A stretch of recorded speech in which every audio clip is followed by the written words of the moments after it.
नमस्कार और स्वागत है ओम कक्षा पुंडरी के यूट्यूब चैनल में। इस वीडियो में हम डिस्कस करेंगे 9वीं कक्षा की एक्सरसाइज 13.1 और उसमें है घन और घनाभ का पृष्ठ क्षेत्रफल। तो हमने पिछले वीडियो में भी देखा था कि इस तरह की जो आकृतियां हैं जिसके जो फलक हैं, जो पृष्ठ हैं, वो आयताकार हों, सभी त्रिआयामी, तो इसको बोलेंगे घनाभ। और यदि लेकिन ये लंबाई चौड़ाई ऊंचाई तीनों बराबर हो जाएं, उतनी लंबाई उतनी चौड़ाई उतनी ऊंचाई, तो उसी चीज को, इसके भी फलक सभी कैसे होते हैं? आयताकार। तो इसको क्या कहेंगे? हम घन कहेंगे। तो लंबाई चौड़ाई ऊंचाई सभी बराबर है। तो इसका पृष्ठ क्षेत्रफल जो हम कर रहे थे, तो पृष्ठ क्षेत्रफल में जैसे बताया था कि 6 पृष्ठ हो जाते हैं। ये सामने बिल्कुल इतना ही इसके सामने, ये इतना ही इसके सामने ये वाला, इसी तरह ये और इसके सामने ये, और ये सभी आयताकार हैं। तो क्या पृष्ठ क्षेत्रफल हो जाता है कि जैसे ये है कि इसकी लंबाई है, चौड़ाई है, तो लंबाई गुणा चौड़ाई, आयत के फार्मूले से इसका क्षेत्रफल इतना ही इसके पीछे हो जाता है। और ये सामने वाला क्या है? ये चौड़ाई, ये ऊंचाई, तो चौड़ाई गुणा ऊंचाई, और इतना ही इसके पीछे ये, तो 2 चौड़ाई गुणा ऊंचाई, और इसी तरह लंबाई गुणा ऊंचाई, लंबाई गुणा चौड़ाई तो आपका आ ही गया था। ये है लंबाई गुणा ऊंचाई, जी ये ऊंचाई है, ये चौड़ाई है, तो लंबाई गुणा ऊंचाई, लंबाई गुणा चौड़ाई, और चौड़ाई गुणा ऊंचाई। तो ये हमने कल भी लिखा था कि क्या कि जो घनाभ के आकार की आकृतियां होती हैं, घनाभ का संपूर्ण पृष्ठ क्षेत्रफल बराबर होता है 2 लंबाई गुणा चौड़ाई, चौड़ाई गुणा ऊंचाई, और ऊंचाई गुणा लंबाई। 6 पृष्ठ होते हैं तो 2 बराबर होते हैं, तो ऐसे हो जाते हैं। यदि ये घन हो जाए तो घन में क्या होगा? फिर घन में लंबाई चौड़ाई ऊंचाई सारी बराबर हो जाएंगी, तो क्या हो जाएगा? 2 तो ये हुआ, इन सभी को हम एल मान लेते हैं, लंबाई भी एल, चौड़ाई भी एल, और ऊंचाई भी एल। तो ये क्या हो जाएगी? एल गुणा एल, ये भी हो जाएगी एल गुणा एल, ये भी हो जाएगी एल गुणा एल। तो कितना हुआ? एल स्क्वायर, ये भी एल स्क्वायर, ये भी एल स्क्वायर, तो ये 3 एल स्क्वायर हो गया, और 2 तिया 6 एल स्क्वायर। जबकि एल जो है वो घन की भुजा है, जो एल है वो है घन की भुजा जी। अब ये तो है संपूर्ण पृष्ठ क्षेत्रफल। इसमें 1-2 सवाल में पार्श्व पृष्ठ क्षेत्रफल भी है। पार्श्व पृष्ठ क्षेत्रफल घनाभ का और घन का जी। तो पार्श्व क्या होता है? दरअसल 4 दीवारी को पार्श्व कहेंगे। जैसे आप अपना कमरे में देखते हैं, कमरे में बैठते हैं, तो उसका फर्श और उसकी छत यदि छोड़ दी जाए तो चारों तरफ की जो दीवारें हैं, 4 दीवारी, वो पार्श्व पृष्ठ क्षेत्रफल होगा। अब फर्श और छत छोड़ देंगे तो कौन सा छोड़ा जाएगा? वो लंबाई गुणा चौड़ाई वाला, यानी फर्श जो है नीचे वो भी लंबाई गुणा चौड़ाई, छत भी लंबाई गुणा चौड़ाई।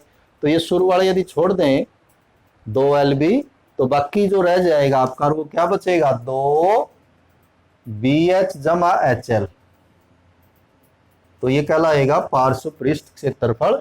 और यदि ये घन हो जाए तो घन का पार्श्व पृष्ठ क्षेत्रफल तो घन होगा, तो ये सारी बराबर हो जाएंगी। तो ये एल एल एल एल, तो एल स्क्वायर 2 एल स्क्वायर हो जाएगा, यानी ये हो जाएगी आपकी एल स्क्वायर, ये भी हो जाएगी एल स्क्वायर, तो ये हो जाएगी 2 एल स्क्वायर, और 2 दूनी 4 एल स्क्वायर। तो यदि पार्श्व पृष्ठ क्षेत्रफल निकालना है तो घनाभ का निकालना है तो ये लगा दें, घन का निकालना है ये लगा दें, संपूर्ण है तो ये लगा दें। लेकिन ये अंधानुकरण में नहीं करना है। कई बार सवाल में ना ये लगता है या नहीं लगता है। जैसे कल भी हमने किए थे कि भाई हमें कोई ऐसा बॉक्स बनाना है जो ऊपर से खाली है, जो ऊपर खाली है, यानी ऊपर उसमें पदार्थ जो नहीं लगेगा, जो भी मटेरियल है वो यूज कर रहे हैं वो नहीं लगेगा, तो उसमें फिर ये 2 एलबी की बजाय 1 एलबी बचता है। तो देख लेना है कि कैसे। तो हम करेंगे इसमें चौथा सवाल, 3 हमने कल कर लिए थे। ये क्या कहता है? किसी डिब्बे में पेंट भरा हुआ है और वो पेंट 9.375 वर्ग मीटर के लिए पर्याप्त है, यानी उस पेंट से इतना जो वर्ग क्षेत्रफल है, इतना जो क्षेत्र है उस पर पेंट किया जा सकता है। तो हमारे पास 22.5 सेंटीमीटर गुणा 10 सेंटीमीटर गुणा 7.5 सेंटीमीटर की ईंटें हैं। तो वो पेंट कितनी ईंटों पे हो जाएगा? जैसे इस तरह की ईंटें हैं तो उनको चारों तरफ से जो है वो सभी उनके पृष्ठों पे पेंट किया जाना है। तो कितनी ईंटों पे पेंट हो सकता है वो? तो हम पहले पता करेंगे कि एक ईंट का जो पृष्ठ क्षेत्रफल है वो कितना है, यानी एक ईंट पे जब पेंट किया जाएगा तो कितना क्षेत्रफल हो जाएगा। तो बड़ा आसान है, तो क्या लिखेंगे हम? एक ईंट की लंबाई, जिसको आप L कह सकते हैं, तो वो है 22.5 सेंटीमीटर। चौड़ाई, जिसे B कहते हैं, ब्रेड्थ, वो है 10 सेंटीमीटर। ऊंचाई यानी H 7.5 सेंटीमीटर। तो एक ईंट का कुल पृष्ठ क्षेत्रफल फार्मूला ऊपर लिखा ही हुआ है, क्या होगा? 2 लंबाई गुणा चौड़ाई, चौड़ाई गुणा ऊंचाई और ऊंचाई गुणा लंबाई। तो देखते हैं कितना हुआ। 2 लंबाई है 22.5, तो 22.5 को आप 225/10 लिख सकते हैं। गुणा में B यानी कि चौड़ाई, वो भी 10 है। जमा में BH, B है 10 और H है 7.5, इसको आप 75/10 लिख सकते हैं। जमा में H है आपकी 7.5 यानी 75/10 और गुणा में L है 22.5, 225/10। तो सभी आंकड़े हमने रख दिए L, B और H के। देखिए कितना आता है। तो यहाँ 10 से 10 कैंसिल करके ये तो 225 रह जाएगा। यहाँ भी 10 से 10 कट के ये रह जाएगा आपका 75। और ये 5 पे आप काट सकते हैं, 5 दूनी 10, तो यहाँ 15 बचेगा। फिर 5 पे काट सकते हैं, 5 तिये 15, 5 दूनी 10, तो ये 225 तिया, तो ये आपका 675 हो जाएगा। और नीचे हो जाएगा 2 दूनी 4। अब क्या करें, या तो इसका लघुत्तम ले लें जी 4 सभी का, या यूं करें कि वो लंबा पड़ेगा, हम 675/4 को ही दशमलव में बदल दें। तो क्या करें, ये हो जाएगा 225 ऐसे ही रखें, 75 को ऐसे ही रखें, 675 को 4 से भाग दे दें, दशमलव में बदल दें जब तक ये पूरा नहीं कटता, लगे रहेंगे। तो 4 एकम 4, 2 बच जाएंगे, 27, 4 छिके 24, 3 बचेंगे, आगे 5 उतारेंगे, 4 अठे 32, 3 बचेंगे, दशमलव लगा के 0 उतारेंगे, 4 सत्ते 28, फिर 2 बचेगा, फिर एक 0 उतार लेंगे और 4 पंजे 20, पूरा कट जाएगा। तो ये आया आपका 168.75। अब इन सभी को जोड़ें, 225 और 75 300, या ऊपर नीचे लिख के जोड़ लें आप, 300 और ये 468.75 हो जाएगा। अभी इसको 2 से गुणा भी करना है तो करें गुणा, 2 पंजे 10, 1, 2 सत्ते 14 और 1 15, 1, 2 अठे 16 और 1 17, 1, 2 छिका 12 और 1 13, 2 चौका 8 और 1 9। तो ये आपका आ गया 937.50।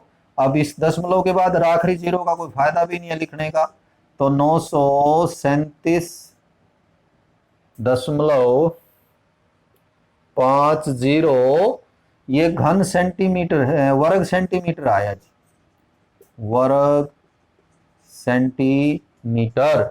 जबकि जो पेंट वाला क्षेत्रफल दिया वो वर्ग मीटर में दिया हुआ है। तो इसको यदि आप वर्ग मीटर में करेंगे तो या तो आप यहीं के मीटर बना लेते बट शो करके, नहीं तो यहां भी कर सकते हैं आप। 937.5 को क्या करेंगे, 100 गुणा 100 से भाग देंगे। 2 बार 100 क्यों आएगा, क्योंकि ये वर्ग सेंटीमीटर और वर्ग मीटर बनाने हैं, तो सेंटीमीटर से मीटर बनाने में 100 से भाग देना होता है, और ये वर्ग सेंटीमीटर से वर्ग मीटर बनते हैं, तो वर्ग से ही भाग, मतलब 100 गुणा 100 से भाग करेंगे तो कितनी 0 हो जाएंगी, ये 1 2 3 4, तो ये दशमलव स्थान 4 स्थान और इधर सरक जाएगा, ये तो 3 ही स्थान है, तो चौथा आप दशमलव से बना लें, तो 0.09375, या इसको यहीं एज इट इज ही लिख लेते हैं। चलो हम इसको बेशक आप दशमलव में ना बदल पाए तो ना बदले, ऐसे लिख ले, वर्ग मीटर हो जाएगा। लेकिन ये अब आगे क्या करेंगे,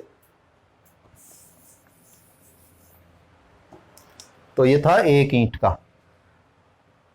तो कितना पेंट 1 ईंट पे होता है, ये जो आया अभी आपका 937.5 बटे में 1 2 3 4, 4 जीरो हो जाएंगी, इकट्ठी लिख देते हैं गुणा करके, वर्ग मीटर पेंट होता है कितने पे, 1 ईंट पर, यानी 1 ईंट का क्षेत्रफल है ये आप सीधा भी भाग दे सकते थे, ये जितना क्षेत्रफल है इसको इससे भाग दे दें तो उत्तर आ जाएगा, या ऐसे लिख लें।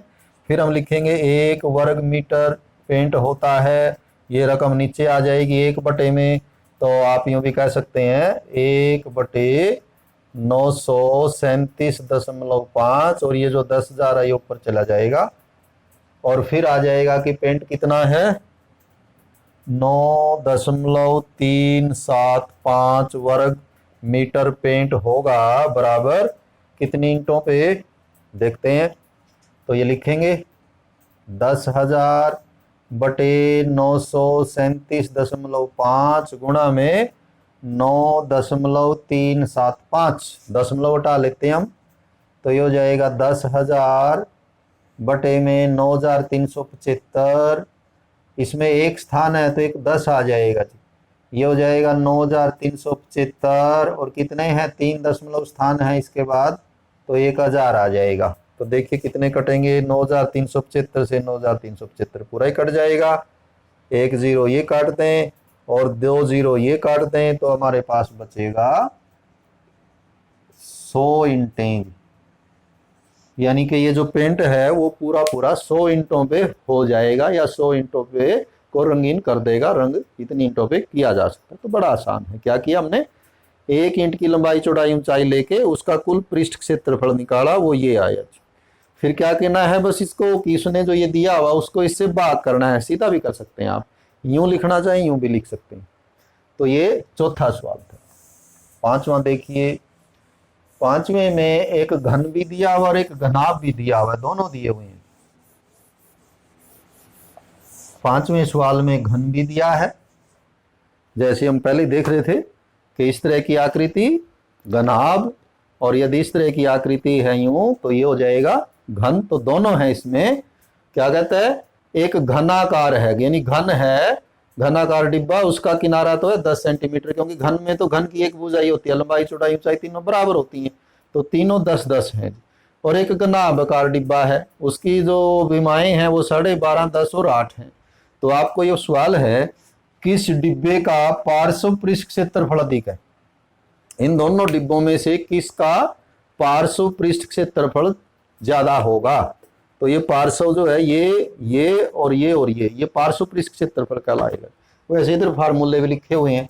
तो सबसे पहले हम घन का निकाल देते हैं। घन की भुजा कितनी है, घन की भुजा है 10 सेंटीमीटर। तो घन का पार्श्व पृष्ठ क्षेत्रफल क्या हो जाएगा, पार्श्व पृष्ठ क्षेत्रफल ये लिखा हुआ है 4l²। l का मतलब भुजा, यानी कि भुजा को हम l से लिख लेते हैं, तो ये 10 हो जाएगा। 4 गुणा में 10 का वर्ग, 10 का वर्ग 10 गुणा 10 यानी 100, 4 गुणा में 100, तो ये आ जाएगा 400 वर्ग सेंटीमीटर। ये तो घन का हो गया जी। अब आ जाइए घनाभ का। तो घनाभ की लंबाई चौड़ाई ऊंचाई कितनी है, लंबाई है 12.5 सेंटीमीटर, जिसको आप L कह सकते हैं। चौड़ाई यानी कि B वो 10 सेंटीमीटर, और ऊंचाई यानी कि H वो है 8 सेंटीमीटर। तो घनाभ का पृष्ठ क्षेत्रफल क्या हुआ, घनाभ का पृष्ठ क्षेत्रफल, ये फॉर्मूला लिखा हुआ घनाभ का, 2 गुणा में BH, BH यानी कि 10 गुणा 8 जमा में HL, H कितना है 8 और L है 12.5। तो कितना आया देखिए, 2 10 8 हो जाएगा 80, और इसको आप 8 से सीधा गुणा करने, 10 में उठाने की जरूरत भी नहीं, 8 पंजे 40, 8 दूनी 16 और 4 20, और 8 एकम 8 2 10, और दशमलव आ जाएगा एक के बाद यहाँ पर, तो ये आ जाएगा 100.0, और दशमलव के बाद 0 का फायदा भी नहीं है फिर, तो ये हो गया 2 गुणा में 80 और 100 जी, यानी कि 180। तो 2 गुणा में 180 यानी कि 360 वर्ग सेंटीमीटर। अब यहां से उसने क्या पूछा, इसका पार्श्व पृष्ठ क्षेत्रफल है 400 वर्ग सेंटीमीटर, इसका पार्श्व पृष्ठ क्षेत्रफल है 360 वर्ग सेंटीमीटर, तो किसका अधिक है? तो इसलिए क्या उत्तर आया कि घन का पार्श्व पृष्ठ क्षेत्रफल अधिक है। और कितना अधिक है? अधिक है, एक उत्तर तो ये है कि इसका अधिक है, इसका 400 है, इसका 360 है, इसलिए कितना अधिक है? 400 माइनस 360 यानी 40 वर्ग सेंटीमीटर अधिक है। तो ये तो इस सवाल का आधा भाग हुआ। अब इसमें एक भाग और भी है, किस डिब्बे का संपूर्ण पृष्ठ क्षेत्रफल अधिक है? ये तो था पार्श्व, अब संपूर्ण कहता है वो, तो संपूर्ण में फिर फार्मूला चेंज हो जाएगा। तो देखते हैं, संपूर्ण के इधर लिखे हुए हैं दोनों के, घनाभ का तो ये ऊपर लिखा हुआ है, ये है घनाभ का और ये है घन का जी। तो सबसे पहले घन की भुजा 10 है, तो घन का संपूर्ण पृष्ठ क्षेत्रफल 6l स्क्वायर, 6l स्क्वायर का मतलब 6 गुणा में 10 का स्क्वायर, और 10 का स्क्वायर हो जाएगा 100, 100 छिका 600 वर्ग सेंटीमीटर। और इधर से घनाभ का संपूर्ण पृष्ठ क्षेत्रफल, संपूर्ण पृष्ठ क्षेत्रफल, तो क्या फार्मूला है? 2LB, LB मतलब 12.5 गुणा 10 जमा BH 10 गुणा 8 और जमा HL 8 गुणा 12.5 12.5। तो कितना हुआ? 2 12.5 को 10 से गुणा करें 1250 हो गया जी, गुणा सीधी, और दशमलव एक के बाद आ जाएगा तो यहाँ आ जाएगा 125.0, और 10 8 हो जाएगा 80, और इसको 8 से गुणा करें, 8 पंजे 40, 8 दूनी 16 और 4 20, 8 एकम 8 2 10, और दशमलव एक के बाद तो यहाँ आ जाएगा 100.0। तो कुल मिला के हुआ 2 125 जमा 80 जमा 100, तो 100 225, तो ये आपका 305 हो गया जी। तो 305 गुणा 2 610 वर्ग सेंटीमीटर। तो दोनों के संपूर्ण पृष्ठ क्षेत्रफल निकाले हमने, इसका 600 इसका 610। सवाल ये है किस डिब्बे का संपूर्ण पृष्ठ क्षेत्रफल कम है? तो किसका कम है? तो घन का संपूर्ण पृष्ठ क्षेत्रफल कम है, कम है। और कितना कम है? इसका 610 है, इसका 600 है, तो 610 माइनस 600 बराबर 10 सेंटीमीटर वर्ग सेंटीमीटर कम है, 10 वर्ग सेंटीमीटर कम है घन का संपूर्ण पृष्ठ क्षेत्रफल। यानी पार्श्व तो घन का अधिक है, लेकिन संपूर्ण जो है वो घनाभ का अधिक है।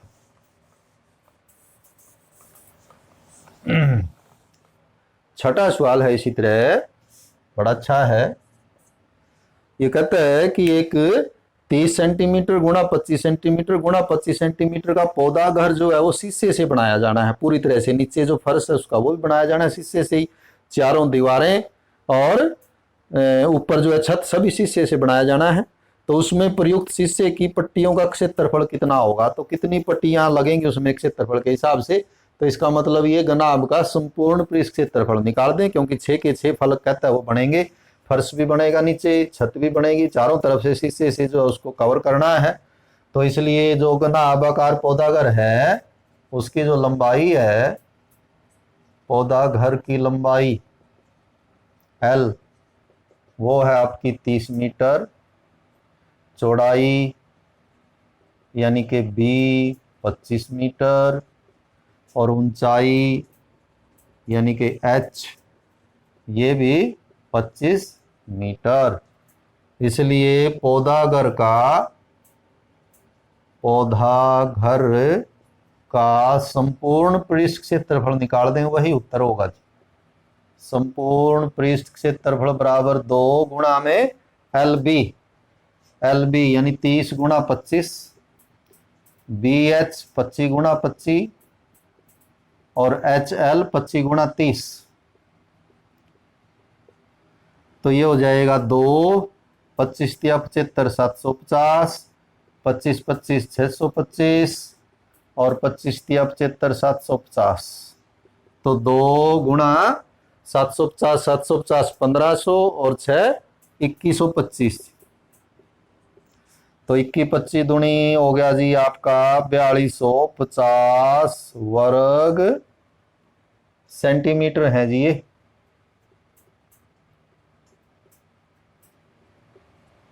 वर्ग सेंटीमीटर। तो एक उत्तर तो ये है इसका कि उसमें इतना, यानी कि जो इसने ये था कि शीशे की पट्टियों का क्षेत्रफल, तो वो तो ये तो आ जाएगा, शीशे की पट्टियों का क्षेत्रफल बराबर 4250 वर्ग सेंटीमीटर। इसका एक और भाग है कि वो जो शीशे की पट्टियां जोड़ी जानी है वो टेप से जोड़ी जानी है। जैसे ये शीशे की पट्टियां लगा दी, यहाँ लगा दी, चारों तरफ लगा दी, तो यहाँ ये पट्टियां जो है वो टेप लगानी है ताकि वो आपस में जुड़ी रहें, आपस में थंबी रहें, टेप लगानी। तो वो टेप कितनी लंबी लगेगी, तो देखें आप बिल्कुल सामने नजर आ रहा है, टेप में क्या होगा, ये लंबाई है इसकी, तो यहाँ टेप लगेगी, ये भी लंबाई है, यहाँ टेप लगेगी, सामने ये भी लंबाई है, यहाँ टेप लगेगी, यहाँ टेप लगेगी। इसका मतलब 4 तो लंबाई हो गई जी टेप में। यानी कि जो टेप की लंबाई है, आवश्यक टेप की लंबाई जो उनको जोड़ने के लिए होगी, तो 4 तो क्या आएंगी, लंबाई आएंगी। और देखें जोड़ने में, जैसे यहाँ भी टेप लगेगी और ये क्या है, ये चौड़ाई है, यहाँ भी टेप लगेगी, ये भी चौड़ाई है, इधर यहाँ भी टेप लगेगी, चौड़ाई, ये भी टेप, चौड़ाई। तो इसका मतलब 4 जो है वो चौड़ाई है जहाँ टेप लगनी है। और देखिए कहाँ कहाँ टेप लगेगी, ये इसकी ऊंचाई है, तो यहाँ भी टेप लगानी है, यहाँ भी टेप लगानी है, इसी प्रकार यहाँ भी टेप लगेगी, यहाँ भी टेप लगेगी। तो 4 जो है वो ऊंचाइयाँ हो जाएंगी। 4 ऊंचाई जी आपकी H, 4 कॉमन भी ले सकते हैं, 4L जमा B जमा H।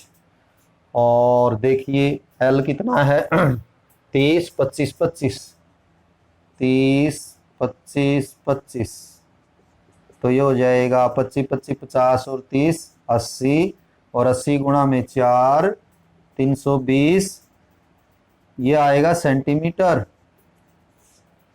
क्योंकि ये लंबाई है, कोई क्षेत्रफल नहीं है कहीं वर्ग सेंटीमीटर लिख ले। वर्ग तो कब आता है, जैसे ये 30 क्या है सेंटीमीटर, ये 25 भी क्या है सेंटीमीटर, दोनों गुणा है, सेंटीमीटर गुणा सेंटीमीटर क्या हो जाता है, सेंटीमीटर का वर्ग या वर्ग सेंटीमीटर। यदि कहीं कंफ्यूजन हो जाए कि इकाई क्या होगी, लेकिन यहाँ ऐसा नहीं है कि गुणा है, ये सेंटीमीटर एक ही है, ये भी एक है, ये भी एक, और ये जोड़े गए हैं, तो जुड़ के क्या आएगा उत्तर सेंटीमीटर में आएगा कि टेप की जो लंबाई है वो 320 सेंटीमीटर लंबी टेप लगेगी इस पौधाघर को बनाने में और उसके किनारों को जोड़ने में। तो आज के इस वीडियो में इतना ही। Have a nice day.